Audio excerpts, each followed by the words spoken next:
In 1896, Henry Ford built his first gasoline-powered vehicle called the quadricycle in a workshop behind his home.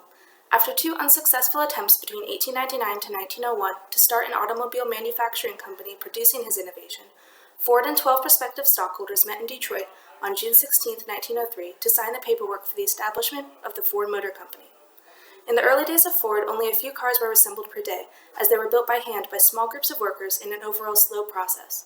Following the creation of the Model T in 1908, however, production began to speed up, and the Model T quickly became popular due to its affordability, reliability, and efficiency.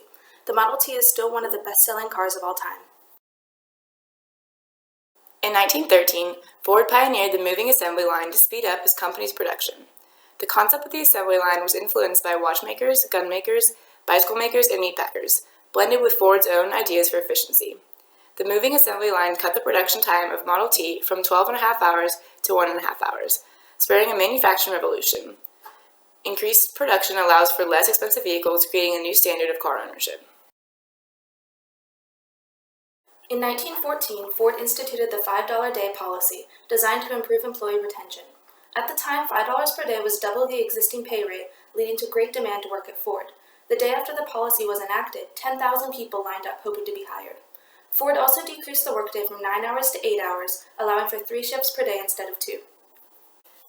The combination of increased pay, increased leisure time, and increased car ownership would lead to the development of the American middle class. In 1917, Ford began construction of the River Rouge complex in Michigan, which would become the largest integrated auto factory in the world, employing over 100,000 workers by the 1930s. Ford would also expand to produce trucks, boats, and airplanes. Increased productivity from the assembly line led to drastic increase in profits. Some of the increased profits were returned to the workers through higher wages. Workers then had more money to buy products, creating what economists call a virtuous cycle of growth.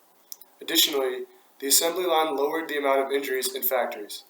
Ford's complex safety procedures, especially assigning each worker to a specific location instead of allowing them to roam about, drastically reduced the rate of injury.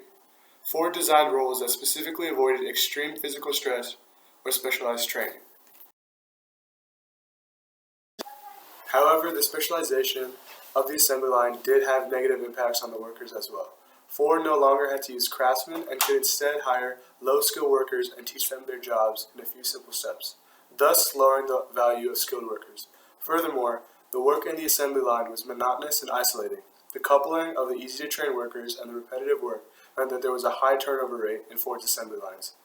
In order to decrease the turnover rate and keep continuity in the line, Ford increased wages to the $5 a day workday. Ford's new $5 a day wage drew thousands of immigrants into Detroit to attain a job at his company.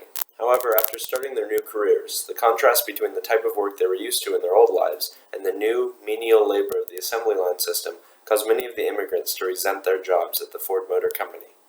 In 1914, as almost 3/4 of the workforce was made up of immigrants, the turnover rate of 370% is an indication of the workers' dissatisfaction with their careers.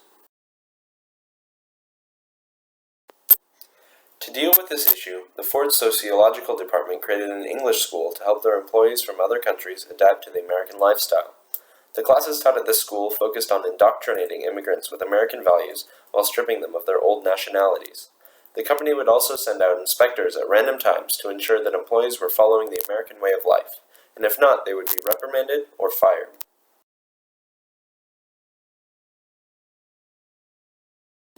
Middlesex does an excellent job at conveying what the immigrants experienced while working for Ford Motors. In the novel, Lefty is forced to attend the English school, where he must repeat the essentials of American life and follow them in his own home. Additionally, the American melting pot performance, which takes place in the beginning of the book, symbolizes how the Ford Motor Company forced its workers to suppress their own culture and embrace a new American identity.